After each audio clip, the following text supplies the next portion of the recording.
చూసేద్దాం బర్డ్స్, చెప్పాలంటే no words. పూర్తి వివరాలకు చదవండి రేపటి సాక్షి హైదరాబాద్ ఎడిషన్.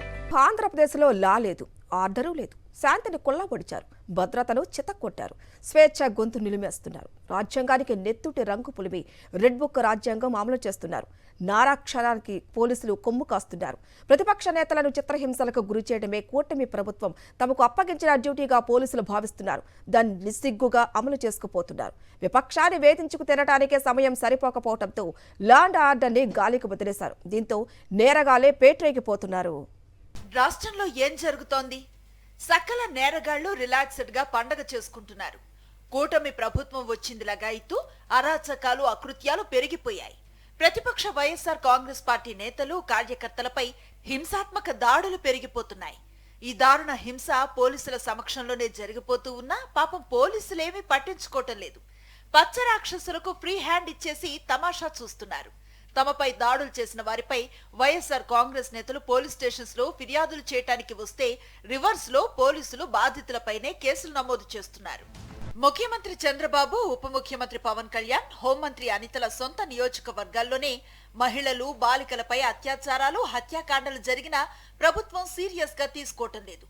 విపక్షాన్నే కాదు, ప్రజలను కూడా భయభ్రాంతులకు గురి చేస్తున్నారు.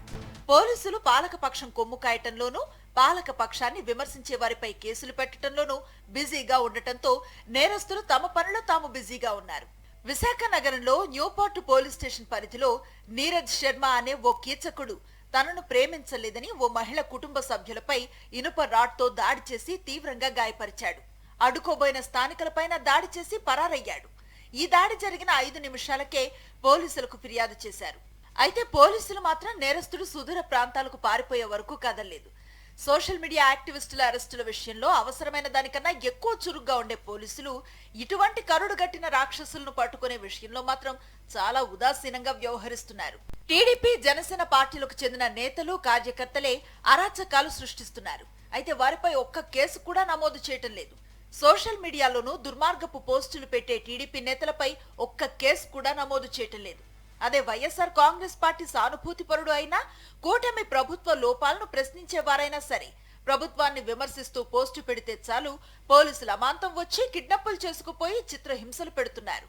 కూటమి నేతల అనుచరులు పోస్టులు పెడితే మాత్రం తమాషాలు చూస్తున్నారు పోలీసులు. నెల్లూరు జిల్లాలో మాజీ మంత్రి కాకాణి గోవర్ధన్ రెడ్డి ఎవరో పెట్టిన పోస్టును షేర్ చేశారంతే, ఆయనపై కేసు పెట్టేశారు పోలీసులు.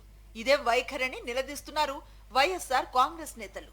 ఎవరైనా దూకుడుగా ఆ రోజు జగన్మోహన్ రెడ్డి గారికి మద్దతు తెలిపారంటే ఇతని కార్యక్రమాలకి ఎవరో పెట్టిన సోషల్ మీడియా మెసేజ్ని ఒకవేళ ఇతను కనుక షేర్ చేస్తుంటే అతన్ని మీద కూడా కేసు పెట్టండి.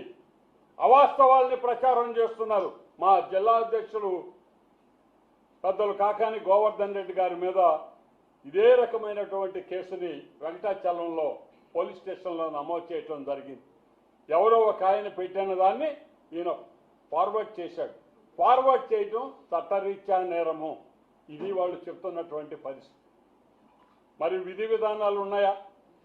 ఈ సోషల్ మీడియాకి చట్టబద్ధత ఏదైనా ఉందా, లేకపోతే దానికి ఏదైనా ఒక రూల్ ఉందా, రెగ్యులేషన్ ఉందా అంటే ఈ రోజుకి ఎవరు చెప్పలేనటువంటి పరిస్థితి. మరోపక్క నెల్లూరు జిల్లాలో మైనర్లు, చిన్నారులపై అత్యాచారాలు కూడా పెరిగాయి.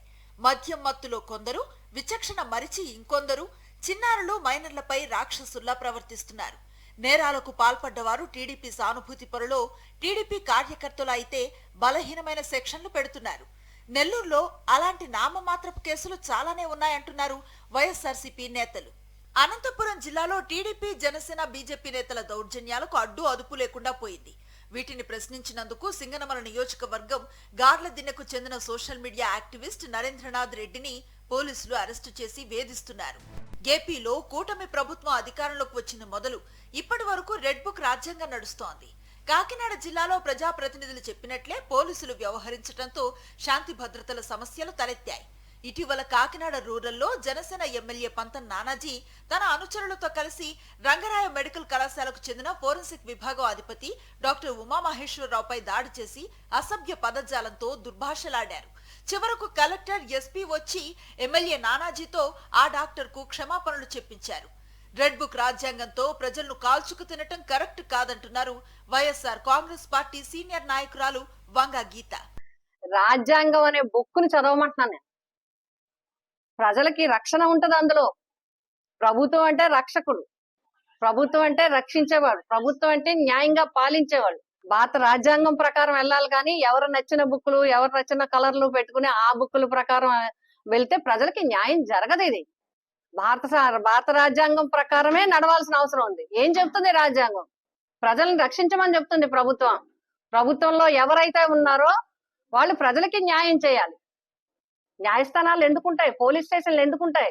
బయాస్డ్ గా చేయమని కాదు, ఎవరికైతే అన్యాయం జరిగిందో వారికి న్యాయం చేసే విధంగా, ఆ విధంగా చట్టంలో చర్యలు తీసుకునే విధంగా బాధితుడికి న్యాయం జరగాలి, బాధించిన వాడికి శిక్ష పడాలి. రాజంపేట, కడప, మైదుకూరు ప్రాంతాల్లో నేరాలు ఘోరాలు పెరిగిపోతున్నాయి.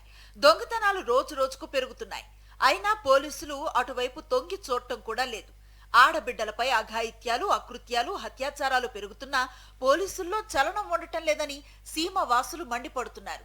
అసలు రాష్ట్రంలో పోలీసు వ్యవస్థ పనిచేస్తుందా అని కడప జిల్లా వాసులు నిలదీస్తున్నారు. ఆంధ్రప్రదేశ్ రాష్ట్రంలో కూటమి ప్రభుత్వం అధికారంలోకి వచ్చిన తర్వాత అభివృద్ధి పక్కన పెట్టి కేవలం వైఎస్ఆర్ కాంగ్రెస్ పార్టీ నాయకుల ఆస్తులు ధ్వంసం చేయటమే ఎజెండాగా కూటమి నేతలు హింసా రాజకీయాలకు తెగబడుతున్నారన్న ఆరోపణలు పెరుగుతున్నాయి.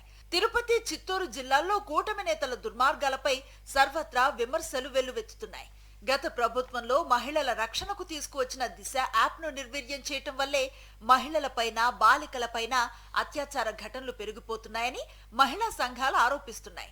ప్రజలిచ్చిన అధికారాన్ని దుర్వినియోగం చేస్తే ఆ ప్రజలే కూటమిని గద్దె దింపుతారని వైఎస్ఆర్ కాంగ్రెస్ పార్టీ హెచ్చరిస్తోంది. మీరు పగ సాధించేదానికి వచ్చారా, పరిపాలన చేసేదానికి వచ్చారా?